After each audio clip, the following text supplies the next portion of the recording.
mina otsustan, mis videosse läheb.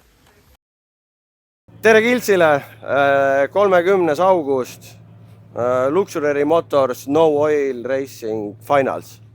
Jah, oleme Kiltsil nüüdseks juba teispäeva, mina teisipäev, kolmapäev, neljapäev, reede. Mina olen 5. päeva Kiltsil. Mitte järjest, aga ma olen iga päev siin käinud. Ühesõnaga, enne võistlusi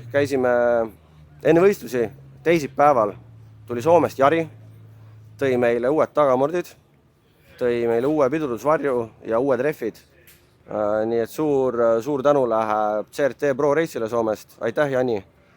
Kiidos, thank you, sest et see mees aitas meid diilide ja tükkidega välja, et me saaks tükid külge.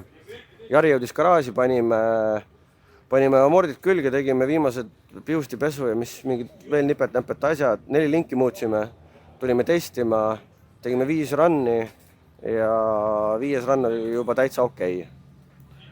Ja siis sai rehvid ära vahetatud ja testides nägime seda, et see tagaülekanne, mis meil on 3,7, et see on liiga kiire, et pill ei jaksa, nagu mootoril ei ole nii palju rammu, et stardis seda suurt ratast ära lükatavad.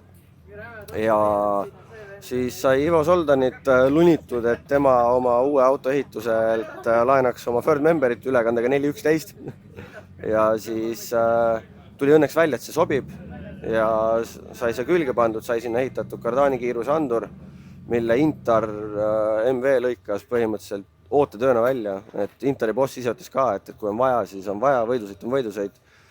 Põhimõtteliselt tootmisgraafik tehti minu pärast ringi ja lõigati tükk välja, nii et suur aukiitus neile. Ja siis sai kõik kokku, panime uued rehvid veel alla, siis pakkisime ära, reedel tulime Kiltsile, vihmasajus saime boksi püsti panna. Ja siis reede õhtul kuivas õnneks rada nii palju ära, et saime ühe testitriibu teha. Kuna ülekande vahetusega oli nii palju kõike muutunud, siis juba enne käiguvahetust või käiguvahetusel läks Bill Tire Shake'i, üritasin kuidagi lõpuni pedaalida või meelitada 9-9 ajaks, ei midagi erilist.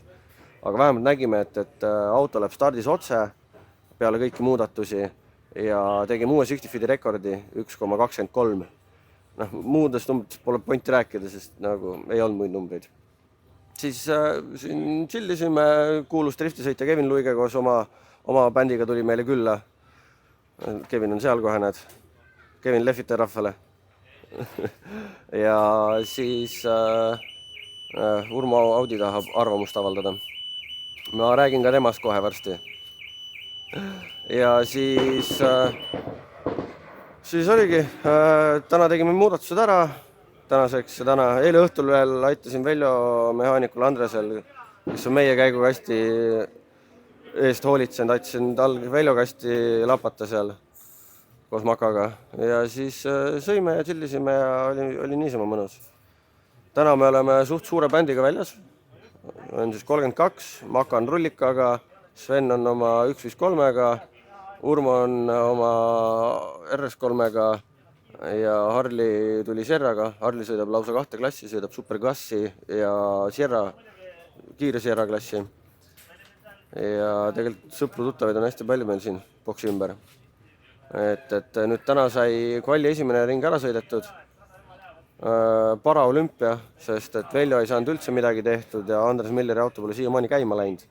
Et kurb, et ma 3 me seekord oleme. Svenil ei tulnud ka vist midagi väga head, läks jälle ringi rõvedalt. Urmol ega ka midagi erilist ei tulnud, tegi esiveo purni või midagi sükest ja Makal on jahutusega hädad. Et hommikul ta võttis termostaadi välja, aga ma kardan, et seal on vist hoopis ka need endi keis. Sest et see auto ei taha jahtuda. See Harli kohta ma ei oska öelda, aga küll me mingi hetk lähme tülitame teda ka. Aga mul on vähemalt tunne jah, auto nagu, me liigume iga tõmbega nagu väikse sammu võrra kuhugile lähemale. Et elame näeme.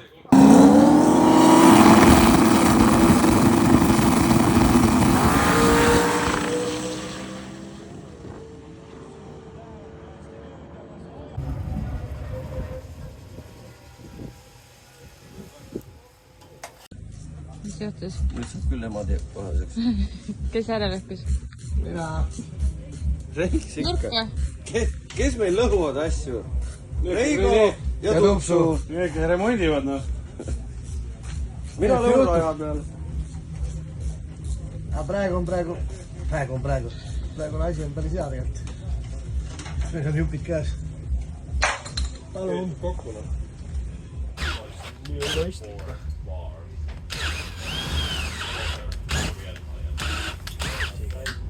No kui see fotograafid on, mis tuleb liinad ja teie EKRE puurivad. Meie enda fotograafid ei anna enam ta. Eelmine kord tulemus terve pühapäev. Finals on läbi, hooaeg on läbi. Tegelikult isegi nii palju aega möödas, et me käisime motoshow'l vahepeal ära. Video on sellepärast viibinud, Turmo oli haige ja lihtsalt slangis. Aga võistlus on läbi ja ühesõnaga Wildcards lõppes meie jaoks kvalifikatsioonis, sest et LS otsustas, et pikkilõtku saalet pole enam vaja. Seda seal vahel vist enam üldse ei ole. Ja õlirõhk kadus ära. Et kui ma kvallis arvasin, et oli mingisugune fuel cut või mingi siuke asi, siis tegelikult oli õlirõhu cut. Õnneks on see, et Jan on selle õlirõhu safety pannud nagu piisavalt kõrgele, et tegelikult mootor on elus. Et me Tupsuga võtsime alt lahti, korjasime need saaletükid kõik sealt karterist ja mootorist kokku. Et jumal tänatud, et on karteri imu poole peal on ägedad sõelad sees, mis selle kogu asja nagu kinni võttis. Et jah, tagumine pikk lõtk on läinud ja isegi me pärast logist nägime selle koha ära. 4. kvallis, kui oli ajavõtu või puuga oli mingisugune häda, kus ma istusin mingi 2-3 sekundit kauem transbreegis ja pampisin mingisugune 5 korda rohkem.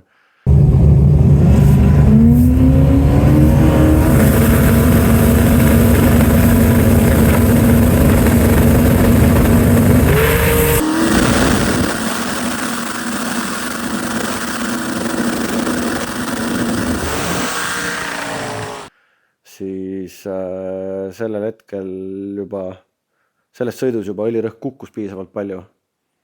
Aga selles sõidus oli ka näha seda, et nende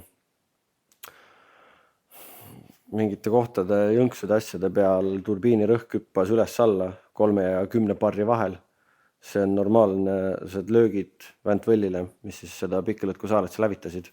Aga jah, ülejäänud mootor on õnneks terve. Tundub, et väntvõll on elus.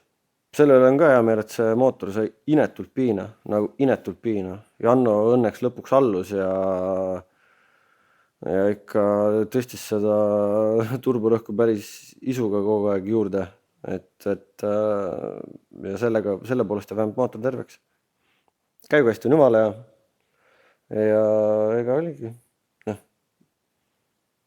Keeruline aasta. Ühtepidi on head läbi sai.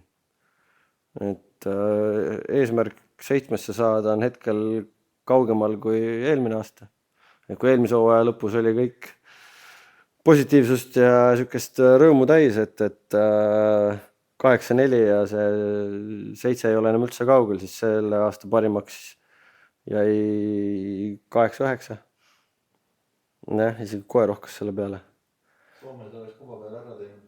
Soomes oleks kova peale ära teinud. Et ongi see, et nüüd ongi küsimus, et mis siis nagu puudu on või mis siis nagu valesti on. Eelmine aasta seadistamata täiesti toorena, see on otseses mõttes kobistades sellel hetkel tuli 8-4 pedaalides lippad ja lappad ja see aasta nüüd peale 2 täistestipäeva, kus siis ka Euroopa Promoti rekordi üks autoritest ehk Janis Piiritalu käis meil abis. Plus Wildcardsi võistlus, mis oli meie jaoks niikuinii testimine, seal nagu Janis aitas veel. Ja no ei, saime küll aru, mis oli eelnevalt autoris valesti, kui me nüüd see aasta seal mingeid muudatusi tegime, et mis lingis oli valesti ja mis amordis ja asjas. Et see kõik sai nagu ära elimineeritud ja nagu 60 jalga tuli täitsa ilus juba ja konstantne. Aga raja peal seda aega ei tulnud. Ja nüüd ongi see, et minu jaoks küsimus, et mis see siis valesti on. Et kommentaariumisse kindlasti pakkuge oma versiooni. mis teie arvate, mis siis võiks olla? Aga et jah, noh, ja nüüd Janar Lükk, kellel oli täpselt samamoodi, et eelmine aasta tuli ilusad 17, see aasta ka vist sai korra hädavaeva oma 8 kätte. Siis tema läks Soome ja seal pani 7 korda järjest 7-4 ja 7-4, 7-4, 7-4, siis 7-7, 7-6 ja 7-4. Kuidagi niimoodi. Et täpselt sama seadega nagu Kiltsil sõitis, off the trailer sõitis 7-45, 208 midagi joogu. Et saage siis aru. Endal juba mõistus täitsa otsas kui ausal. Ja vist tahaks öelda, et kogu tiimil mõistus otsas sellega. Aga samas vähemalt nagu hooajale tagasi vaadates see on nagu hea, et on näha, et suvalise asfaldi peal see pill töötab üli hästi. Sirgjoones 9-2 täiesti tuimalt. 266 hoogu oli vist või midagi sihukest. Et nagu ei saa öelda, et auto ise oleks ebaõnnestunud. Aga nüüd ongi. Teeme veel nüüd garaažiürri ära ja siis paneme pukkidele, et auto juba on oma kohale aetud, kus ta siin talvitub. Peale garaažiürri tõmbame mootori maha, vaatame, mis siis karul kõhus on ja teeme kastile hoolduse ja siis nagu öeldakse, et back to the drawing board. Üritame aru saada, mis, kuidas ja mis edasi ja kuidas edasi ja kus edasi ja kellega ja kuidas ja ise ka ei saa aru. Aga ei, tegelikult ju Finals oli võistlus on äge, vähemalt endal nagu enesetunne oli autos nagu meeletult hea. Et seda nagu sellist sõidutunnet ei ole ikkagi aastaid olnud. Ja vana auto selle kastikaga, ma arvan, et mul polnud kordagi nii head tunnet rajal olles kui selle autoga. Et ta on ikka mõnus sujuv ja nagu enda tagumäku järgi ehitatud, siis peabki nagu hea olema vaata. Aga jah, täitsa kuradi püssi või tahaks veel põõsasse visata. Et nüüd on lihtsalt sihukese keerulise olukorra ees, et tuleb hakata järgmiseks hooajaks mingeid sponsoreid otsima ja leidma ja siis juba edasi vaadata, mis saab. Et hooldust teha ja natukene siin vaadata, mis nende saaledega oli ja millest ja kuidas seda teha niimoodi, et see rohkem ei läheks niimoodi hoiatamata ja veenduda, et uus turbiin on elus ja kast on hästi. Ja ma arvan, et aus oleks ka tänusõnad öelda kõigile, kes see aasta ju aitasid ja tegid nii, et ikkagi spill oleks ju koos ja jõuaks rajale. Nii et au ja kiitus ainult kogu tiimile ja sõpradele. Loomulikult Intar MV-le, Jako Õlidele ehk Martin Täht. Loomulikult Raketibaas, Reval Flow, Tibu Köök, Värvifoorum, kes siin mingite toonide asjadega aitas, AL Systems, Uku Kelder, Carbon Vega ja kõik muud väiksed toetajad, abistajad. Et see nagu Janis ütles, siis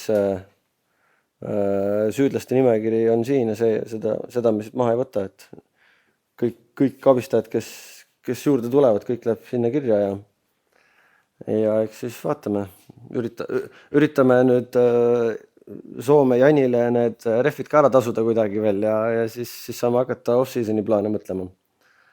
Aga eks äkki siin veel ei saa läbi kogu jama. Ma arvan, et proovime ikka edasi. Ja äkki Kati siin lubas üks hetk, et Liivimaa kiirenduse saaga varsti läheb jälle edasi. Et selle kohta nii motoshow'l kui muudel üritustel on väga palju positiivset tagasiside tulnud, et mina väga tänan ja proovime, teeme. Nii see 2025 pigem õnneks läbi sai. Nii, et sa selle palmi nuppu otsas elas. Ega mina mu uut teen. Kõige aegem ongi see, et nagu tuub kuuleb põlema, hakkab pampima, kustub ära, mida vittu pohku, türa, mine, punast veel ei ole. kuule. ei no väga hea vist, ma ei tea, kas ma ise oleksin seda reaktsiooni nagu. aga vasak rada on sitt.